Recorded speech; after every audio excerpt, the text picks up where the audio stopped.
Welcome to Exhibits Today. This is Ann Falcon. We're here at the SMX Convention Center for the Beacon 2025. It's their third edition and kasama natin ngayon ang isa sa kanila exhibitor, ang Josefa Sleepways Incorporated with their Senior Marketing Officer, Mr. James Carl David. Hello, sir. Good afternoon.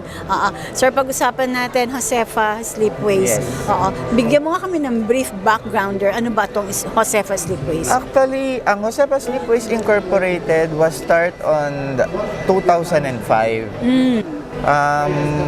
Bali, ang Josefa Sleepways ay parang assistance lang doon sa major company ng may-ari ng Josefa Sleepways, which is the Royal Fishing Corporation.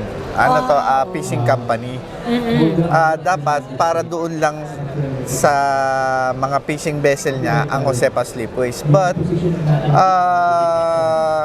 nag-improve po kami na i-commercialize pati po sa mga government para makapag-share din po ng mga outputs, lalong-lalo na po sa mga government projects natin na, So, which is na-contribute. Hindi na exclusive? Hindi na po exclusive. So, Inopen na namin po sa na commercial na mga privates and government.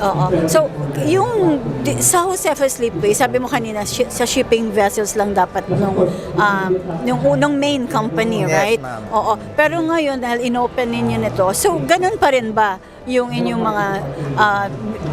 mga product na ibinibigay? Yes, ma'am. Same product. All types of steel vessels. But, minsan nga po yung mismong sariling barko ng may-ari, hindi na namin na-accommodate because of inopen na namin sa commercial tsaka sa government. Yun po. Yung sa government, pag-usapan natin, meron kayong bago ngayon na Yes, last ma'am. year ba yun? Nagkaroon po kami ng contribution sa government. Nag-start po nung 2018 nung nakapag-create po kami ng dalawang 50-meter multi-mission offshore vessel ng Bureau of Fisheries and Aquatic Resources.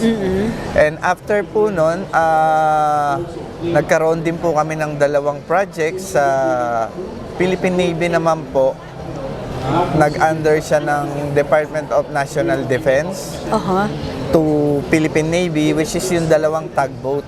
Yung dalawang tugboat is the harbor tug and the ocean-going tugboats. So yun ngayon yung nag-a-assist sa mga Yes, vessels naman ng Philippine Navy. Yes, Yun ma'am. yung mga malalaking vessels. Yeah. Oo. Because they have the 2 corvettes, dalawang frigate, and then 2 landing docks. Yun yung malalaki talagang barko na galing Korea yung 4, tas yung 2 galing ng Indonesia. So ngayon, meron pa bang kailangan ng Philippine Navy na mga ganong klaseng Actually, tugboats? ma'am, yung aside from tugboat is just the assistance of the big vessels. But ang pinaka nakikita kong malaking contribution namin, ma'am, is yung that 30-meter multi-mission offshore vessel na nakikita natin ngayon sa West Philippine Sea, yung mga hinahabol ng China.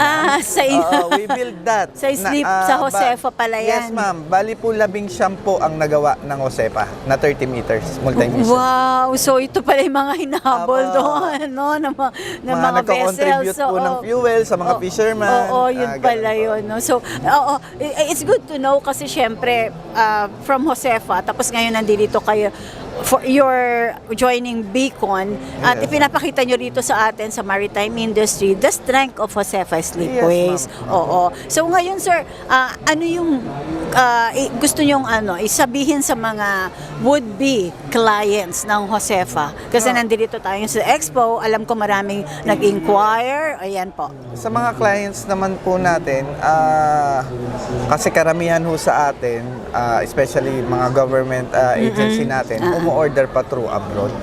Pero ang nakikita ko po talaga, kaya na po Kaya natin na dito sa natin. Pilipinas. Yun ang mensahe natin ngayon.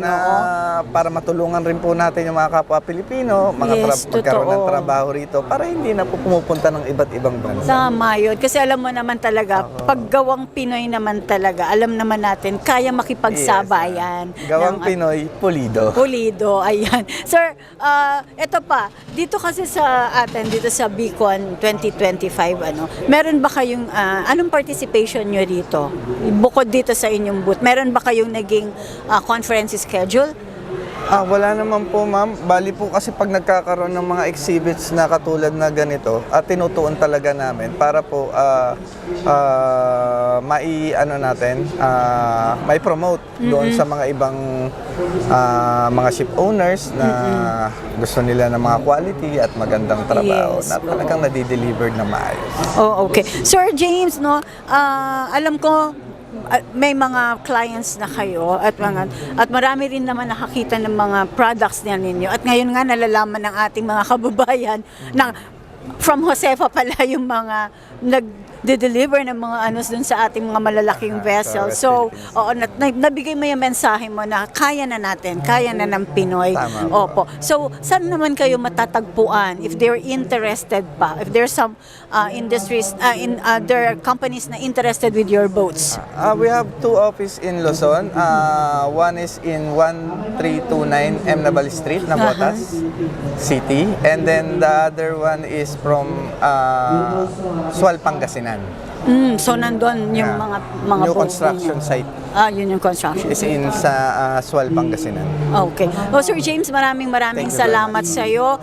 Siguro, imbitahin mo sila para bumisita sa booth mo. Yes, ma'am. Sir, ma'am, we will invite you to visit our booth here in Beacon. Yes. And maybe you can drop by sometime in our office if you want us to promote them. Thank you very much.